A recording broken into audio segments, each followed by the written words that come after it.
Hey everybody, it's Richard Harris here from Sales Hacker. We are super excited. We're really excited about this session today. Thank you so much for joining us. We had a last minute host change. I was able to step in. Don't have quite the handsome hair that our buddy Scott does, but hopefully my banter is as equally good as his. Obviously today, if you're not here for the 5 key barriers to setting high value appointments and how to overcome them, you're on the wrong webinar. So that's all right. If you're looking for how we're going to adjust plumbing for our HVAC systems, that's later today. Super excited to be here. As I said, got 2 great people, 2 great guests with us today. If we could sort of go ahead with that, we've got Randy Bernard, who is the VP of Sales over at TimeTrade. And then we also have James Dobbs, who's Director of Key Accounts at TimeTrade. So it's interesting because what's great about this is that we're going to be able to hear not only some great thought leadership, but also how it works when you've got 2 people at the same organization trying to accomplish the same thing, and see how they're working as a team between themselves, between the teams that they're overseeing, and really feeling that cohesiveness, which is a really important piece of these things. Because I know everybody comes to this kind of going, well, you know, my other person does it this way and I like to do it that way. So here we get to hear 2 different people working on shared goals in the same organization. So quick couple of intros if we'll go forward on the next slide. And the slides are freezing on me here. All right. So let's say, James, let's go ahead and introduce yourself since you're captaining the slides, and we'll go ahead and let this happen. Yeah, my whole screen froze, guys. Sorry about that. James Dobbs, Director of Key Accounts at TimeTrade. Been in sales my whole career, going on 20 years. I've known Randy Bernard the greater part of my entire career. And so, you know, I started my career working for Randy. And ever since then, you know, we've sort of been talking, I'd say at least once a week, just sharing sort of our experiences in sort of building our careers. And so I think sales is one of the most important professions there is. I think we're the cornerstone of the economy. And so let me just fix the PowerPoint as I'm doing that. So anyway, I'm excited to share just whatever thoughts and things we have today to offer. Hopefully you find a few nuggets of wisdom. I'm happy to kind of connect. Again, I think Randy's would share the same sentiment. If you want more insight, want to ask more questions, I think the whole session today is going to be kind of interactive. So you know, that's my bio. Great. How about you, Randy? Yeah, I think, James, the only thing you missed there is we also share frustrations on a lot of those calls. There's been many a long drive home from work where James and I were, venting to one another about a lost deal or a missed appointment or a commission or a lack of a commission. Over the years, it's been a lot of different things around leadership. And so, I think we share a lot of similar experiences, definitely. While he's fixing the slide, because we're going to need those for today, I'll give you guys all a quick look at where I am. Hosting this webinar from Key Largo. Here you go. My wife and I bought a spot down here a couple of years ago when we're currently on vacation, and I kicked them all out of the condo for a couple hours. And I'm psyched to talk about high-value appointments and how to get them. Great. Well, let's go ahead and jump in a little bit. I've got us going on another deck so I can keep us on track. So first thing is, please, if you have questions and comments, put them in the question section in the chat feature. We want to make this super interactive for you. We don't want to wait till the end to get questions. We want to make them very relevant in the moment of the discussion. If you feel like you found something that's interesting, feel free to tweet it at TimeTrade and at Sales Hacker. That's great. And then, of course, the hashtag for today is no meeting, no sale. Which kind of goes with the keys, I suppose, and a little reggae from going on. I think it's important just at the beginning to let everybody know. I mean, how could you ever have a sale without a meeting, right? Totally agree. Very important. And in many cases, you're going to need a lot of meetings along the way, right? Yeah. And it's a self-serve model. That's the only way if it's a self-serve model, right? That's right. So going forward from there, right? The first thing we really wanted to talk about was, if you really just go and do like a BDR search, just a general BDR search on LinkedIn, you're going to find that there are about 14,000 open BDR roles. There it is, right? 14,000, right? That is insane. And that is all about setting the first meeting, right? So I'm going to sort of turn it back over to Randy and James to sort of express their interpretation of this data and what that means of setting the meeting. Sure, yeah. That let's not forget that the slide James was just showing, which showed 13 or 14,000 open BDR roles. How many are not open and filled and calling and emailing on prospects every single day? I was talking to James a little bit earlier today, and I personally, every single day, I get no less than 40 emails a day, right? And so you think about that. And I'm a VP of sales. I own a budget, right? There's stuff I need to buy at different times. We have pains. We don't have everything right. But if 50 people are emailing me every day, and that's just for the first meeting, never mind all the other meetings that are going to take place throughout the sales process, but how am I going to decide who to talk to or take a meeting with, right? How are you, if you're the person trying to get a meeting with someone like me, a VP of sales, how are you going to cut through the clutter of those other 39 people every single day that are also trying to get a meeting with me? And that's I think, a question you've got to ask yourself. How are you going to cut through the clutter and get these meetings and make sure they don't fail? And we'll talk about meeting fail later. James, I know you're working on getting that deck. It looked like it came back for a minute. I'm going to have Richard drive, I think, unless, Randy, you want to go ahead and just pop it up right now from your screen. Either one of us. Mine seems to not want to cooperate here. Sure.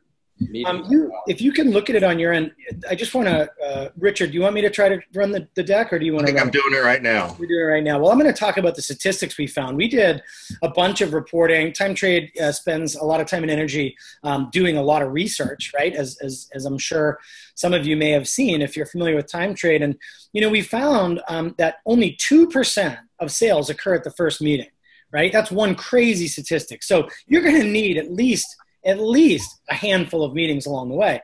The other statistic that Richard will show here in one moment is that 80% of sales require 5 or more follow-ups from that first meeting. So again, if you kind of don't know, I was talking to James earlier, if you don't know that you have to be good at getting meetings, setting meetings, following through with meetings, then shame on you. It's very few of us that are in roles that are so transactional that you can get what we used to refer to as the one-call close, right? When I was in outside sales, which is where James and I both cut our teeth when we got started in sales, I was knocking on doors residentially and business to business.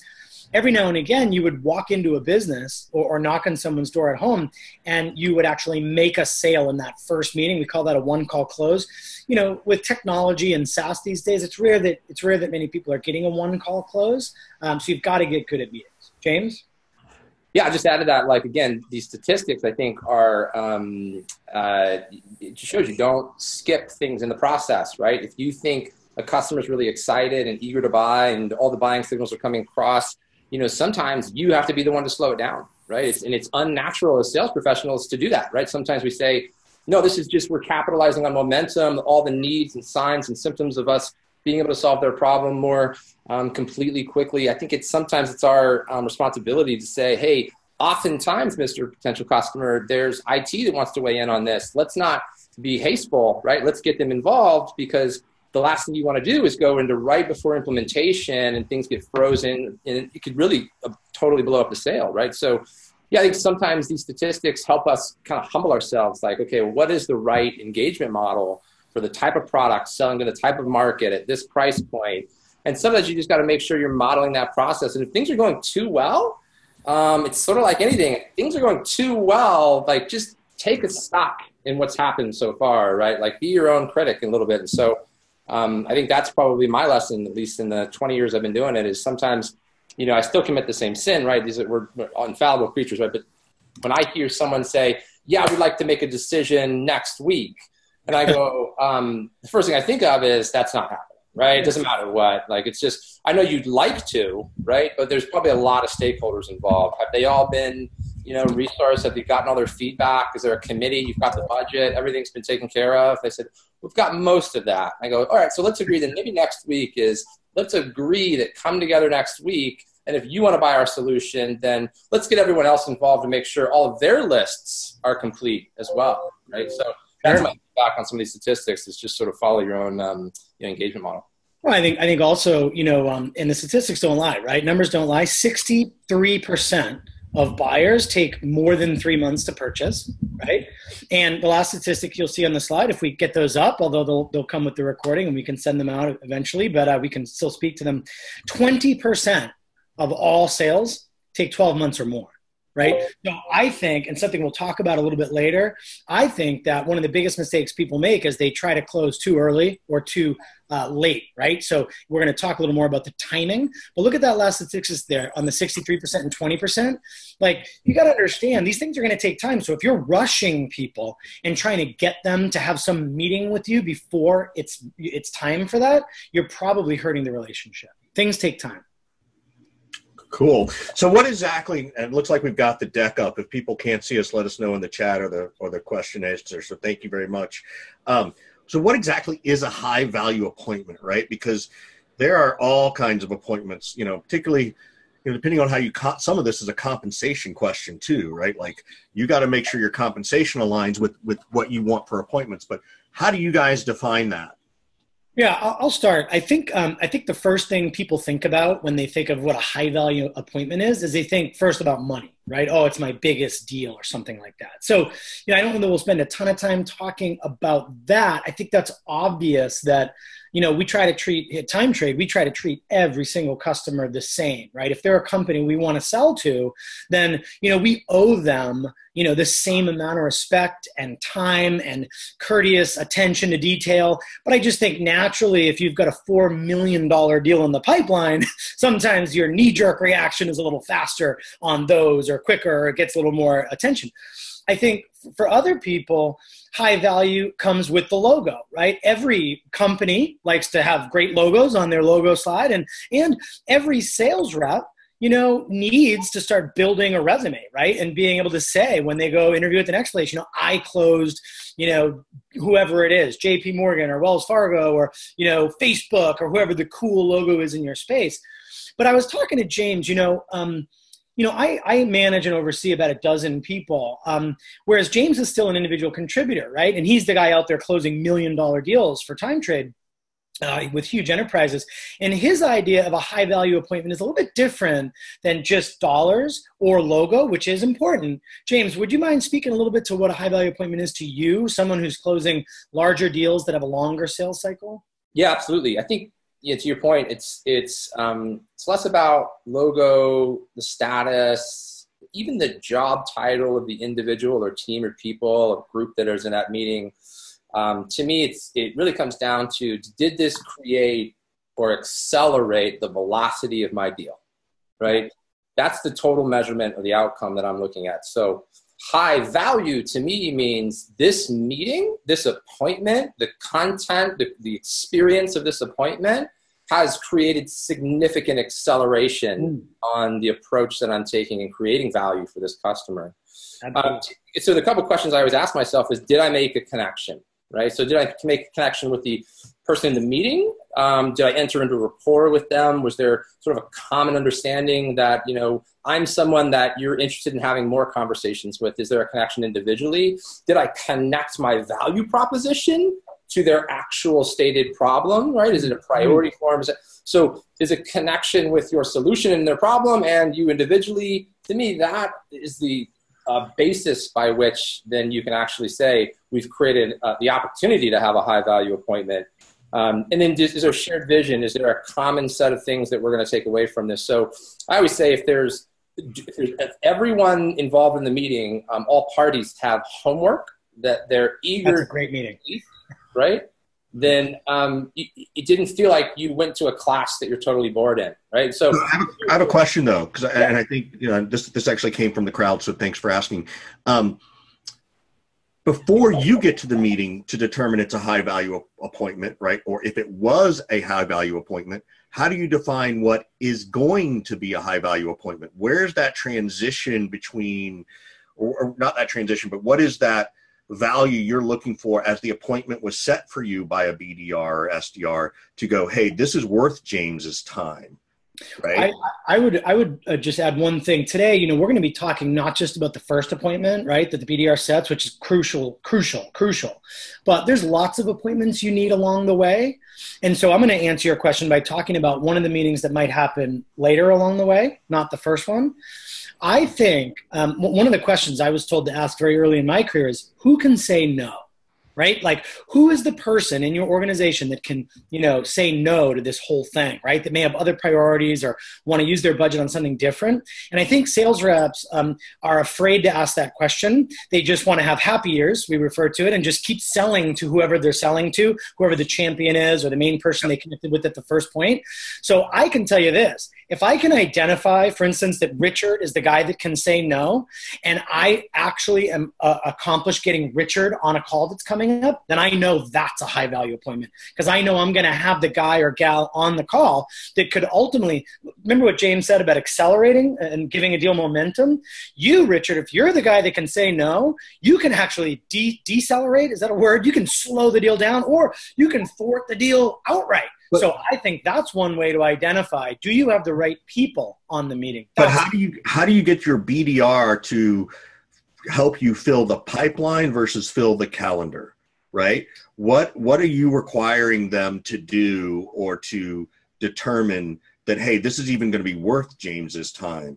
Yeah. And in some cases, some companies I work with, they're like, we want to take every meeting because it's still a land grab, or, it's still greenfield. So, we don't really care as long as we get a chance to at least talk. They just want at-bats, where some companies have a very structured qualification criteria, like only set an appointment for me with someone where the decision maker is on the call, or they've, there's different ways to do it. James?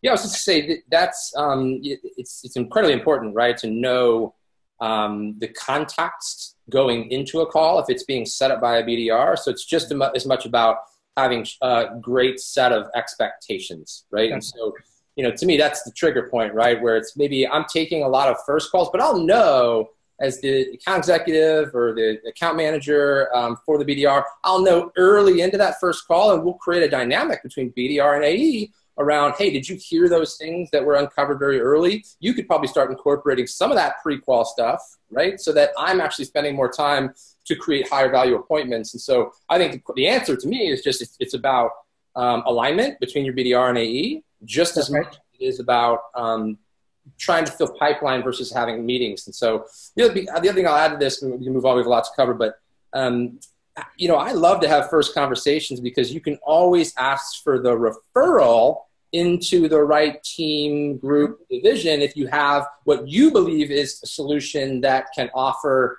almost any company. And I think that's the key, right? So depending on what you're selling, if you're selling, software to help drive leads, right? Like everyone needs more leads, right? And so you just may be speaking to sales operations instead of, demand gen, right? Or something like that. So to get to the right people that feel the pain, and sometimes that can be done in 5 minutes. And so you don't have to block off an hour for those initial qualifications. I do think I'll add just two things we can move on. One is that title matters. I mean, it just does, right? If the BDR is setting an appointment for me with someone whose title is intern, that's probably not going to be a high value appointment. Whereas if they're setting a meeting for me with someone with the title of CTO, CMO, that matters, right? So there's a short, kind of easy answer. But something James said, I want to remind everyone, I heard a quote early in my career that said, it's not reality that frustrates people, it's their expectations of reality. So I think having and setting those clear expectations for that first call, you never want someone showing up expecting to see a demo and the AE, the salesperson, expecting to do discovery. Because that call is going to fall very flat. Or reverse. You ever want a sales guy ready to just demo? I just want to be a demo monkey and show you all our software. And then the person is like, dude, I don't even need to see that yet. I just want to ask some questions. So I think alignment is very important. And that could be a high value appointment. One where simple expectations, regardless of what they are equally agreed upon. Yeah. All right. So I'm going to interrupt and I'm going to tell you, we in our setup, we talked about, and you even gave me permission to do this. We got 3 goals: be brief, be brilliant, be gone. We spent a little too much on that slide, but I think it's great content. So I'm going to try and nail us in so we can get more content out to these people and maybe give them an extra, 10 minutes to their day back. So let's go on to the next slide, right? Talk about the gatekeeper, right? They're always there. They're about the only people who seem to pick up the phone, right? So what is your suggestions around gatekeeper? My first suggestion, and I'll try to keep this brief, is I cut my teeth, I think I said this earlier, in outside sales. And we literally had to get past the gatekeepers. And so we literally, first of all, in big buildings going door to door, there were security guards. And, you know, we would basically just make them feel good. We would literally walk into the building with coffee and donuts and get them to look the other way while we snuck in the elevator. That was how we got past security guards. You know, James, we were talking, how did you get past the gatekeepers? You were telling me a little earlier. Yeah, well, it was the same thing. We were going door to door, literally selling cold calling businesses, just knocking on doors and saying, you know, I'm supposed to talk to the office manager and things like that. And, you know, we used to go around the building and come through the actual shipping and receiving doors, right? And come through up the service elevator. So, you know, I don't think it's a wise recommendation, right? But I think it's all about being creative. I think that's probably the point here is saying, but let's get out of the war stories, right? Because it's 2018, guys, right? But think about this, Richard. Those two things are exactly applicable to a SaaS or technology selling. Talk about that. So how do we do it in a SaaS play? So that's what I was going to say. So sometimes it's not about getting through the gatekeepers when you're on the phone with them. If you do have to talk to someone that's a gatekeeper, you got to realize and remember, just the way we're told to sell, they are trained on how to say he or she is in a meeting, he or she is not available. So sometimes you literally want to go around the gatekeeper by calling into an organization, not necessarily into that person's secretary or the administrator or the most common points of entry, i.e. the front door. James, when you try to get a meeting with someone high value, what are some of the ways you get into that business, so to speak, when you're doing phone sales? Yeah, I try to capitalize on something that's recent and prevalent, right? And so, you know, example is you sell supply chain software, right? And you saw something on the wires on Google Alerts that there was some big snafu and logistics issue with the company, and you think, wow, that's really fertile ground now, right? Let me call into this company. You may not have a single contact or a referral, or you might not have traction on the social selling angles that you're doing on LinkedIn. And so you're just picking up the phone and trying to hammer through. And so I think at that point, it's part psychology, right? A little bit of charm and confidence and the things that come into the fold. Like the way I'd position it is, hey, Mike, I'm supposed to speak with Sharon. It's regarding what happened a week ago with the big issues with sending the big pallets of paper over to St. Louis instead of Detroit. Is it easier for you to connect me, or would you prefer to give me her extension? And so that would be my call, right? And so I'm supposed to, it's like, oh, she doesn't know if you were asked to call Sharon, right? Like, but it's my job. Of course I'm supposed to call companies that are likely candidates for our software. And then if I give her an option, I didn't give her an out, right? So choose one or the other. It's a little bit more difficult to say no. So again, it's just, I think a little psychology might help you actually blow through those gatekeepers, and they may just give you the extension, right? May not work. Yeah. There's two, I'm going to jump in on this one because there's two ways I train this, right? You've got the friendly, nice way, and some of this comes down to your own personality. That's right. The friendly, nice way is being courteous, kind. Hey, I know this is your job. You know, what's the best way to get on their calendar? How do you get on their calendar? Blah, blah, right? All those tactics. The other, and the one that actually is more successful across the board, as I've seen it, is you just be direct. Yeah. James, and you use things like a conversation ender, using like, James, please, I'll hold. So they have nothing else left to say. They can't respond to that. I really like that. Highly skilled and trained, that's great. But from what I've seen from, particularly in the SaaS world, because we tend to hire earlier in the career, those gatekeepers are not the old school executive assistants that they are today. So from my perspective, those are the two ways you get through. You either go down a friendly route or a direct route, and you got to decide what works for your personality. That's the key, is you got to do what works for you. You know, my personality is way more permission-based selling, right? So if I were to cold call someone right now, I might say, hey, Richard, my name's Randy. I know you weren't expecting to take a cold call from me. Any chance I could just take 30 seconds to tell you why I called, and then you can decide if we should ever talk again or never talk again. Fair? And kind of asking for the permission to have 30 seconds and then keep it to 30 seconds. I'll even make a suggestion on that because I worked with Chris Beal on this at Connect and Sell. Change that 30 seconds to 27 seconds. They made 100,000 calls testing that out, testing 28, 29, 30, 25. 27 seemed to get them through. So I love it. I love it. And then I think you got to make good on that promise and be quick. Have a really well-rehearsed, sentence or two. So let's continue to go forward. I know we've got a question coming in around how do you go with someone when they go dark, but I want to hold that and get through the slides and we'll come to that one. So thanks for asking, but we will get to it. But going on to sort of the next one, right? Poor timing, right? Everybody's always says, nope, this isn't a good time. So what do you do? How do you guys handle that? I think that's one of the biggest mistakes salespeople make across the board in selling is timing. And a lot of times that typically refers to trying to close the deal either too early and being off-putting, or closing too late and missing when they were at the height of impulse and had the highest propensity to actually, say yes to you. But it applies to getting meetings as well. If you are a BDR and you're on the phone with someone and they actually pick up because they, let's say, for instance, downloaded an ebook, right? My approach is that you don't necessarily have to ask for the meeting on that first call. You could say, hey, I saw you downloaded the ebook. I know you haven't had time to read it. It was 67 pages and you downloaded it 22 seconds ago. I just wanted to make sure you got it. And you know what I'm going to do in the meantime is, in the event that you don't get a chance to read it cover to cover, I'm going to send you an email in a few minutes after I hang up the phone and just give you the Cliff Notes version. I'm going to strip out the 3 or 4 most high value points of the ebook. So thanks a lot. Thanks for downloading the ebook. Nice to meet. Hang up the phone, send a nice email. Then in 4 days from now or 2 days, when you call that person back and you say, hey, did you get my email? Yeah, that might be the right time to ask for the meeting because you've actually added some value. You've got a little bit of relationship. Whereas if you had asked for it on the first call, it may have been just way too early. James?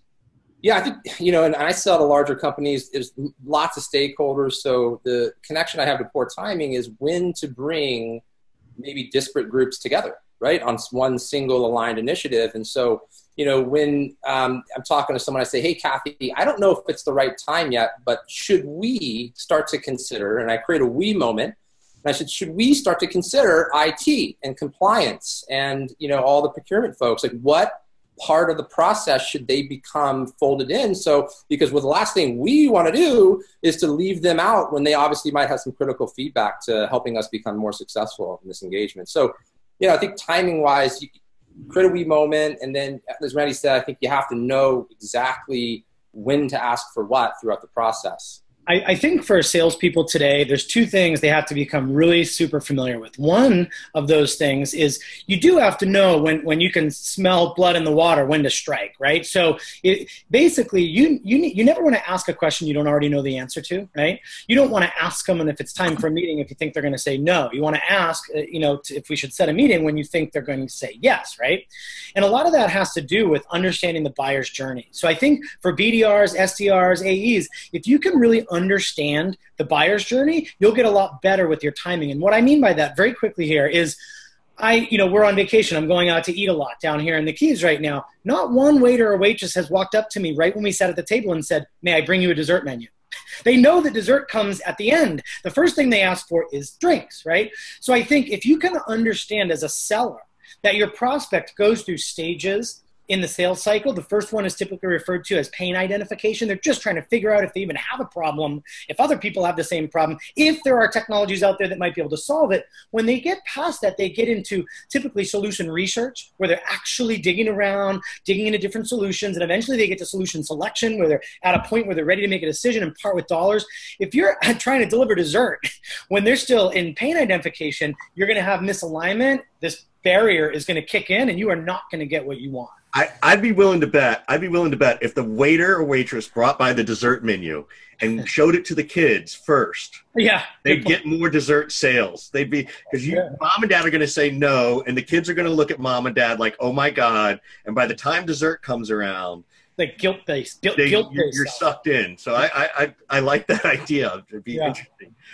Let's go forward to the next one, right? Let's go, talking a little bit more about the personas, right? Talking more about understanding the other party's role, persona, and priorities, which does go to your dessert menu point of view, right? I don't know if that slide's going to advance. Just give me a minute. So, all right. So the next barrier, not understanding the other party's role, persona, or priorities. So, Randy, while James is working on that, why don't you jump in and sort of give your thoughts? Oh, man, I keep trying to decide which one of these is more important. They're all so crucial, right? I mean, any one of them can make or break a meeting in this engagement. I wrote a book a few years ago, and one of the stories that I tell in the book is that when I was new in sales, again, I was going door to door, and I went into this company and I went through my sales pitch. And after about 5 or 6 minutes of going through my sales pitch, the person that I was speaking to literally looked at me and said, sorry, no speak English. If that's not the worst alignment, right? Of not understanding, like I didn't even give that person an option to speak before I dove into my process and what I was trying to accomplish in my agenda. So, you know, I think this one is crucial. And I think the last point I'll make on this one before I throw it over to James is you've got to understand what they want to get out of the meeting. I think the days are over of just selling from your point of view. You are really going to be able to strike and get and move and advance deals forward if you really put your head constantly in the mind of the prospect or the mind of the buyer, right? And realizing they are the most important person involved in this relationship. And we've got to understand what they're trying to solve for. And another huge mistake that I think salespeople make is they sell the wrong part of your company's value to the wrong person. I'll just give you an example of that. So we sell, obviously, I don't think it's a big secret, we sell appointment scheduling software, right? So being able to actually get an appointment with you, Richard, can be done with just a click of a button in Salesforce. That's what we sell. Well, one thing that's nice about our product is that it's easy to use, right? It's a button that lives in Salesforce. You don't have to learn a whole nother UI. It lives in something you're using all day. But if I were selling to a CEO and I was hinging my whole value statement on the fact that it's an easy button, it's easy to use and looks pretty, I'm not going to get very far, right? Because the CEO does not care about ease of use, right? Or the UI, the pretty UI. It's the end user that would, right? So if I'm selling to a BDR, I could say, hey, you might have tried this or tried nothing or tried to fumble around in Outlook. Wouldn't it be nice if there was just a button inside Salesforce? Now, conversely, if I'm on the phone with a C-level executive, to them, I might say, hey, did you know that our technology saves the average salesperson 3 hours a week of administration time, and we give it back to them so they can actually sell? We can shorten the deal cycle, the sales cycle, by months, right? That is the stuff the C-level executive might care about. So make sure when you're picking a certain feature or value to share with the person you're talking to, it's in alignment with their goals and their priorities. James? Yeah, no, all of that, right? I think priority is the one that I pick up with is, ditto. Priority is key, right? And so who cares to solve this problem? Like, you never solved this problem before I started talking to you, so why should you do it now, right? And make sure you've got a good sort of underlying sort of what's the urgency, the sense of urgency. I had a deal one time. We did this big on-site engagement, big business value services. We projected an ROI of 9.5 days to pay for the annualized investment. 9.5 days of using our software, it'll pay for the whole year. And they were super impressed, the CFO, everyone, that's amazing. Yeah, it's obviously something that's gonna help us. I tell you what, when we get around to it, you'll absolutely be at the top of our list. And I was just sitting there with my hands down by my side, like, how could I have not known that this wasn't a priority for them to do right now? And so, you know, sometimes you can just spin your wheels, get a lot of traction, but not a lot of action. I think that's probably the message. So I asked myself 3 questions throughout a deal, and it's why buy anything, why buy my solution, and why buy now? And those 3 questions guide my entire philosophy. And if I don't have an answer that I'm convinced by, then it's probably time to start challenging whether or not this is a deal that's going to happen. I do think one thing I'd like to add is that, you know, there's really 2 types of selling today, right? There's inbound, where people are actually raising their hand and coming in. They're coming in from the website. They're raising their hand and saying, I want to learn more. And then, you know, there's outbound, right? There's target account, outbound calling. You know, we don't even have time to get into it, but those are 2 very different things, right? And so I think, you know, there's going to be a different set of rules for understanding someone's priorities. If they're raising their hand and coming in and saying, I need to solve a problem, that's one thing. If you're reaching out and saying, hey, I think I can help you solve a problem, you might have to start way slower, way earlier, and help them and understand, to your point, James, that they even have a problem in the first place, because they may not know. Totally agree. And I think that leads us into this barrier number 4, which is not having a shared set of goals for the meeting, right? Or at least making sure you establish goals early in the meeting with the person you're talking to. How do you guys view that at this stage? James, I'm going to start with you this time. Yeah, I mean, this is really an important barrier, right? And so I always feel like the goal of some of the early conversations is just building consensus, which is really what this is talking to, right? So do we have a shared sense for where we're going, right? It's going to help you get subsequent meetings and spread out your influence and sort of help climb up the chain of priority, right? So, you know, if you don't if you're not empathetic towards making sure that your goals are aligned with their strategic priorities and initiatives, then you're going to run into brick walls really quickly. So yeah, I think that's an incredible important part throughout the process, is to make sure, hey, here's what I understood from this meeting and where I think we're going. Make sure you keep me honest. And I always ask customers, I say, be the traffic cop. Make sure you keep us aligned, because I'm going to keep going and I don't want to make any assumptions. And I'd hate for you to also make assumptions about me and my value proposition and what I can do for your business. And so I think that sort of clears the air, and people appreciate that, I think, in the sales process. Yeah, I think unless you're selling some super commoditized free app or plugin or something, I mean, let's be honest, most technology these days solves a lot of different problems. They solve them in very different ways. So you got to be honest with yourself. Like, how could I on call one just give you a demo, right? If I don't even know what I'm solving for, like, how could I just show up and, actually speak intelligently about what's going on in your business and show you the right parts of our platform that are going to matter to you if I haven't asked a ton of questions ahead of time, done appropriate discovery, and if we didn't have a shared set of goals? Like, that, again, is the worst misalignment ever, right? Like, I don't know, it'd be like showing up, to go out with friends and someone's wearing a suit and you're wearing shorts and in a t-shirt. Like, clearly you did not all understand where you were going that night, right? You're going to different places. So I think that happens in selling all the time. And one of the biggest ways I think salespeople can solve for it is by getting really good at asking questions. I think when you see sales reps that knee-jerk just want to demo all the time, it's because that's their safe place, right? Their safe place is to show up on a call and just go through that just spit out that thing they've memorized and click here, click there, and show the demo, because that's easy, right? What's hard is to say to someone, no, I'm not going to demo you yet. We are nowhere close to that. That comes later, because the first thing I need to do, if I'm actually going to show you anything of any value, is I need to understand. And I think a lot of salespeople don't get taught what questions to ask, how many to ask. James, don't you agree? Yeah, totally. I think every customer that has a call with someone who sells software just wants a demo, right? You just got to understand, like, that's their buyer's mindset, right? And so what I always say is, hey, before we get started with anything, we're going to demo our software for you. I go, and then on the way there, we're going to make sure that demo is actually applicable to your business. It considers what actual pains and strains that are happening. So a couple quick questions. I'm not Barbara Walters in an interview with you right now, but we want to make sure you understand, what things are happening in your business that are unique to you, so that we can build an applicable demo. So let's get into that really quickly. I don't personally feel like I don't do as much discoveries, maybe other people. I feel like, especially if people are looking at multiple vendors, which is often the case, it just feels like they're having the same conversation over and over and over again. So, that could be an email 30 minutes prior to your call with maybe your champion or someone that is going to answer that, and say, hey, these are the questions that I want to unearth. If you could send them to me right before our meeting, even better, right? So there's ways to kind of work. So I'm going to jump back in because we're going to run over. So Randy, I'm going to cut you off if that's a thing. Okay. Two things I want to cover on this setting goals in a meeting. First thing is, remind everybody that the purpose of a meeting is not to get the next meeting. That's the outcome. The purpose of any meeting is to create the desire for them to want to have the next meeting. And that's how you're going to set the right meeting.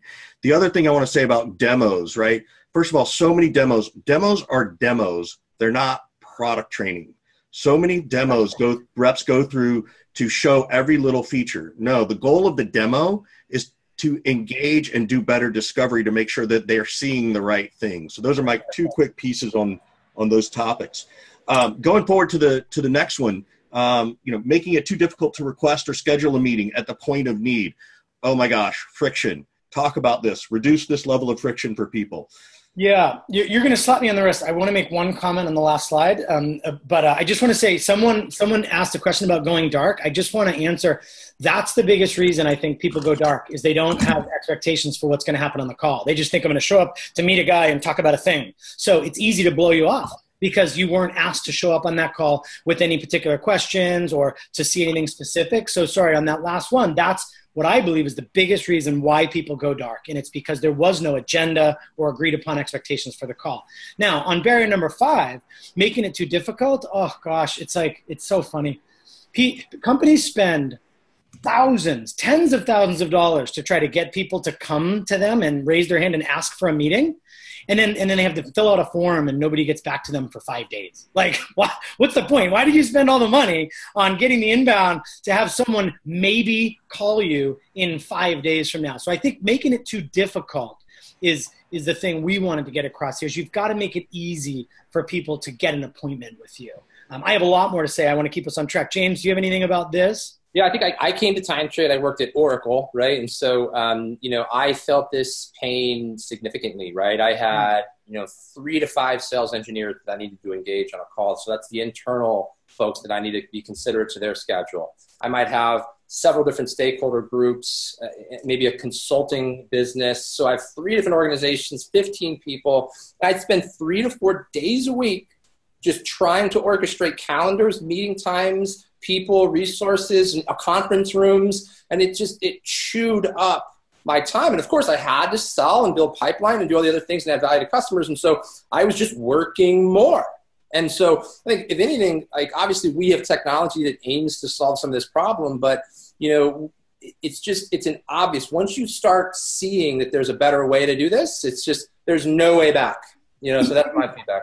Even without purchasing any technology, just remember, you've got to make it easy for people. I think that's one of the biggest tips in selling is people have to want to buy from you, right? And they have to like you, and you have to make it easy, right? Now, there's some people out there, the way they sell, they make it so hard for people to buy from them, right? Just make it easy. So one tip I'll give you here is, if you're trying to get a meeting with someone, don't just say, when is good for you? Say, hey, Mike, I can meet with you on Thursday at 3, Friday at 1, Monday at 2, or Wednesday at 6. Then what you should do is you should go tentatively block those off in your calendar, because that person is going to come back with 1, but you know what people do? They don't. And so the guy comes back 3 days later and says, okay, I'll take the Thursday at 3. And you're like, it's filled up already. Sorry, I don't have that available. So it's like, just be smart, right? Make it easy. Even if you're not going to, part with dollars for technology that can make this super easy, make it easy for people to buy from you. Make it easy for people to schedule time with you, book a meeting with you. Absolutely.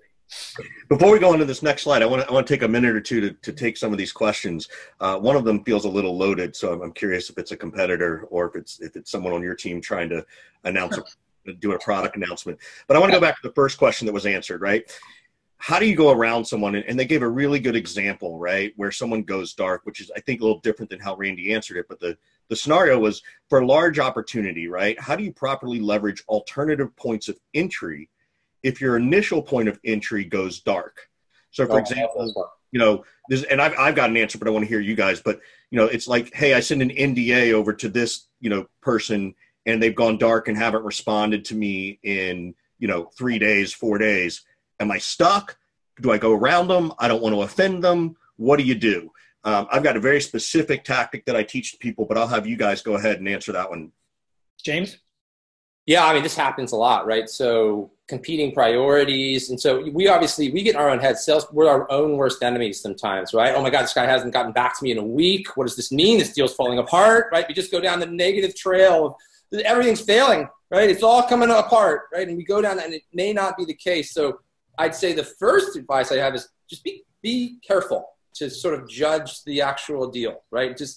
They may have something else going on. So I always take an empathetic approach. So, a couple email barbs across the wires. If that doesn't sort of gain traction, then I'll let the person know, who's my primary point of contact.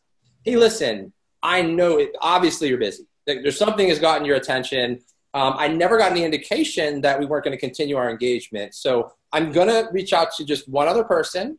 That may come back to you as the primary stakeholder. I just want to give you a heads up that I'm going to reach out to someone else. Sometimes that's the trigger point when they say, listen, oh my gosh, so sorry. I've seen your 3 other emails. Listen, I've been on vacation. My child was sick. We had an audit. The truth will come out, right? Yeah. So that's my feedback. I think, just be empathetic, let the person know, and then do it. Yeah. Richard, what was yours? So one of them was that, right? That's the how you go around, by telling them you're going to go around them and give them time to respond. The other one is, before you send the NDA, before you send that, you need to say, if I send this to you, when should I expect it back? Sometimes, and I know as reps, we get excited that, oh my God, the deal's going to go forward. And we kind of forget these basic things to kind of go, okay, I'm going to send this. Should I expect it back by Thursday or Friday or Monday? And that way, if you don't hear back from them, you're now allowed to pester them, because they will give you a time, right? And it gives you permission to do that. The other one is, and it kind of goes to what James was talking about, is I have an email, and my first email of any breakup sequence is, are you okay? And that's the subject line. And then it just says, hey, Randy, haven't heard from you in a while. I know life can sometimes get in the way. I just want to make sure everything's okay. And I leave it so that I'm being empathetic. I'm leaving it to let them say, oh my gosh, it's been something personal. Oh my gosh, it's been something professional. And hopefully I'm building some rapport that, hey, I'm not just trying to hound you. I'm actually genuinely concerned. So again, you have to have a cadence of these people when they go dark, just like you have a cadence of breakup emails or a cadence of getting people into the pipeline. There's never one single thing to get people out. You need a couple of them. So I would say just one little more piece to that too is go lateral in your next person that you reach out to, and don't immediately reach out to that person's boss. Right. That's going to go a long way, right? And so I was just going to say, called out like, oh, and because their boss might have said, hey, run with this guy a little bit, try to vet him out, see if it's a solution we want to buy. And they may just get called out by your email to their boss, right? So just be conscious of that perspective. That would be another piece of feedback. Yeah, if you are going to go over someone's head, you want to make sure, how you said you could ask them if they're okay? I've been successful asking someone else if the person that's not getting back to me is okay. Like, totally. Hey, not trying to go over James's head here, Richard, but I haven't heard back from him. We were, whatever. Is he okay? Is there anything I should be made aware of? So you're not trying to advance the deal through that other person. You actually kind of subliminally are, but asking if they're okay. I think you have to be real careful about going over someone's head, because people do get really upset by that, and it could kill a deal. One other point I want to make sure to point out here, James, you brought it up before. Just because someone hasn't gotten back to you in a week, don't get fired up by that, right? Maybe they have nothing to say, right? The biggest reason people go dark is not because they're saying no. It's because they're saying, I don't know.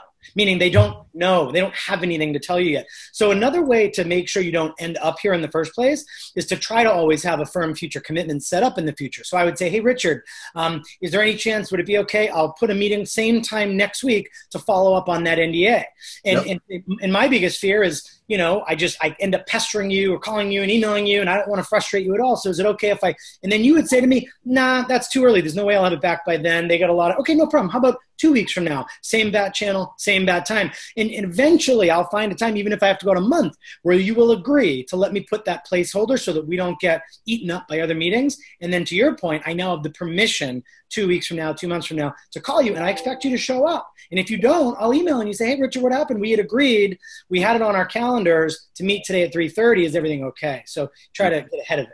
Cool. All right, let's go to the other question we got from the audience. And I'm sure you guys are addressing this. It's a great AI question, right?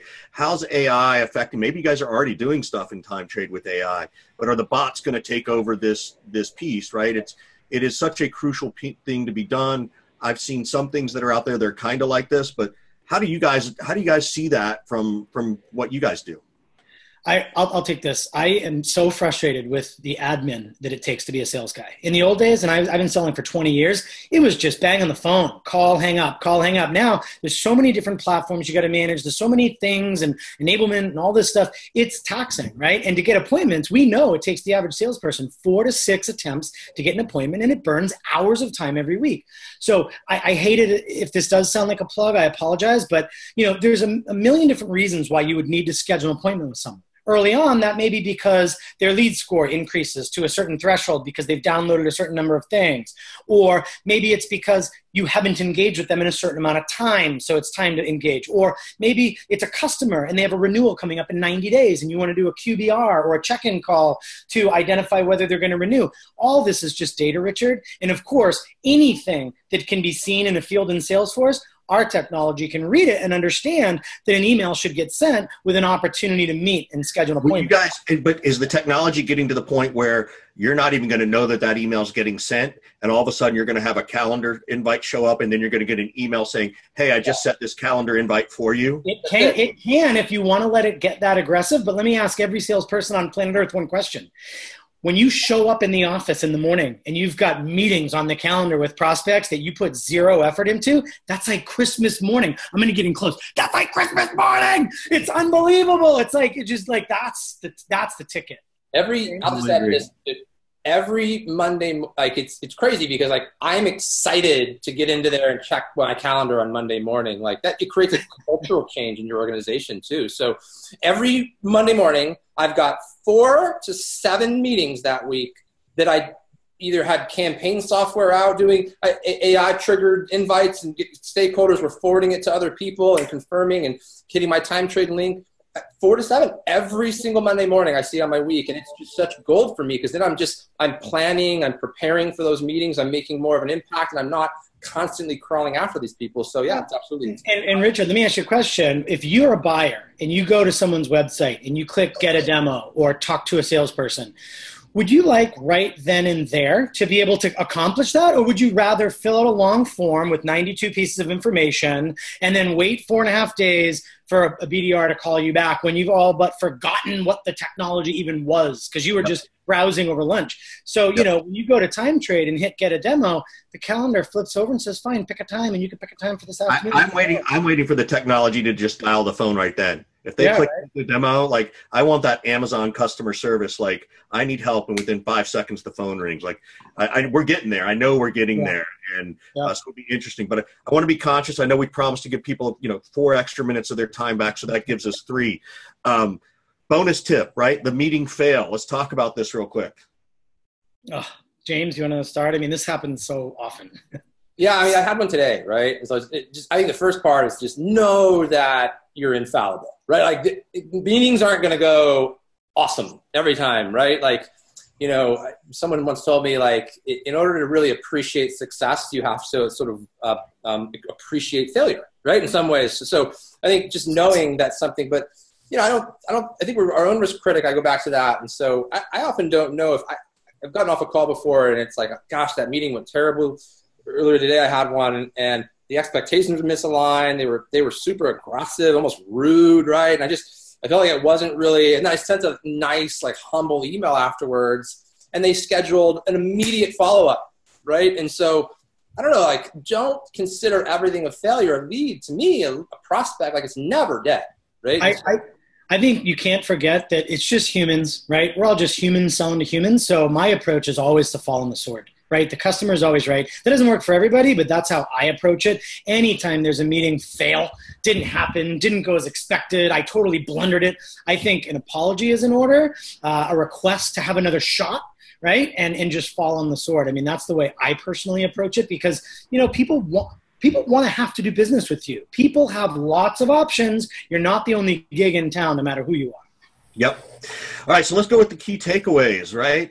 I'll let you guys rattle these off unless you want me to. Go ahead, Randy. Yeah, sure. You have to know how to talk to the gatekeepers and have them fall in love with you, right? Or else they're just not going to let you go past.